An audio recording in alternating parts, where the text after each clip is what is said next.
Asiti yan. Huwag subo na subo, anak. Asiti, are. Susuklay dali. Ngiti. May see your teeth. Dali, susuklay na pa. Susuklay na pa.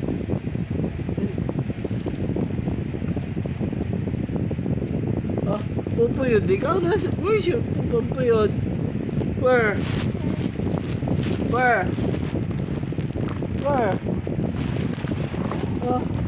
Saan na? Saan na? Lamang laro kami ng anak ko. Ay, ganda. Hello, my princess. Ganda. Ganda ng tito. Sino yan? Smile. Smile. Smile.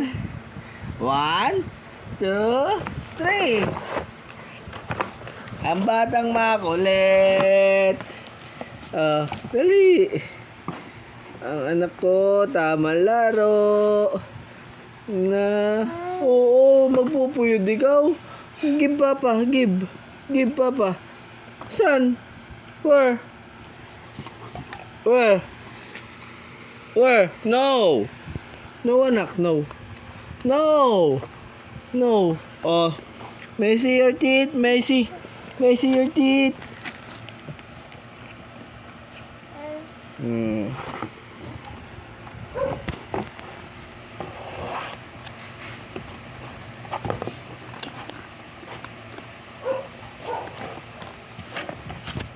Kaya kayo, hindi lahat ng lalaki ay tinatakasan ng responsibilidad. Gayahin nyo ako, napakasarap maging ama. Lalo na pag makulit ang anak mo.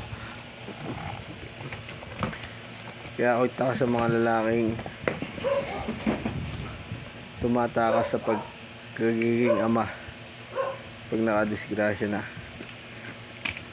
huwag nyong gawin yan. Napakasarap sa pakiramdam na meron kayong ganyang kakulit. Napakagandang anak.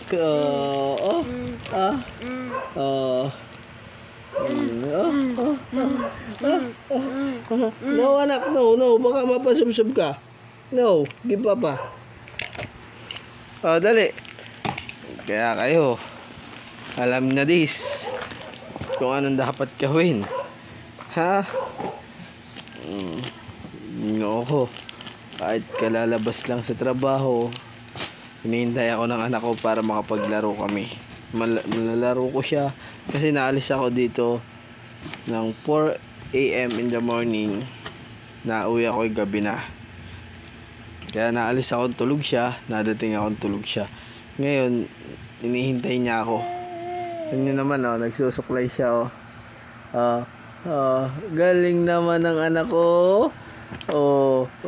Galing. Dali, susuklayin ni Papa. Dali. Ganda. Ganda naman ng aking prinsesa. Ganda. Ganda ng aking prinsesa.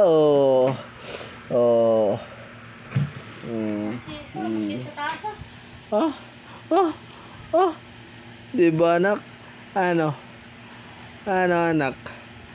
Kahit aminin natin undress ako sa asawa ko. Tingnan mo nyo naman, pag hindi ka pa natakot sa laki, tapos may ganyan ka pa kagandang anak. Kaya sa mga hindi nyo kailangan iwan ang pamilya nyo para sa kahit anumang bagay.